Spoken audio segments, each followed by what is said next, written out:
ধান কাটতে পারি নেই, আমাকে এমপি কে ধান কেটে দিয়ে গেছে, আমাকে কোনো অর্থ নাই, সম্বল নাই। এখন তোমার সবাই রয়ে গেছে, আমাকেও কেটে হয় নাই, কিন্তু এখন আজকে আমাকেও ধান কেটে বাড়ি তোমার পৌঁছে দিয়ে গেছে। আমার ধান কাটা কোনো লোকজন নাই, আমি একাই প্রাচীন মানুষ, ধান কাটতে পারতেছি না, কিচেন মধ্যে অতিরিক্ত দাম, তাও পয়সা নাই। সেই বিধে আমার জেলানি সাহেব, ওই যে এমপি, উনি সংবাদ পাইছে যে কোনোভাবে হোক, যার কাছের মাধ্যমে হোক আমার ধান কাটতে তারা লোকজন সহপাঠী নিয়ে আসছে আমার ধান কাটতে, সেই জন্য আমি খুব আনন্দিত। এবং সেই সুবাদে আমি তার কাছে সৃষ্টিকর্তার কাছে প্রার্থনা রাখি, তার সুস্থ শরীরে থাকে, তার কাম্য যেন সেই ঈশ্বর পূরণ করে, যে আমি তার কাছে প্রার্থনা রাখছি। আমরা এই মাটি মানুষের সন্তান।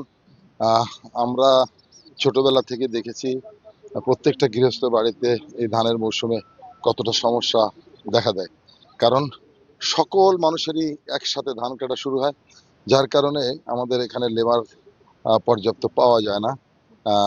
এই একেবারে ভরা মৌসুমে যখন চলে আসে তখন এক একটা লেবার কিনতে 1200-1400 টাকা লাগে।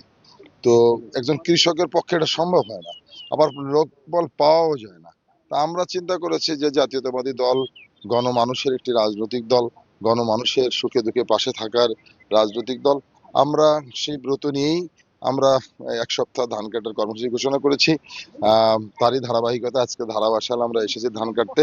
আপনারা দেখেছেন একজন গরিব কৃষক, সে ধান লাগিয়েছিল, তার ধানটা এখনো মাঠে পুরোটা ধান পেকে গেছে, আরো হয়তো 1 সপ্তাহ আগে ধানটা কাটা যেত।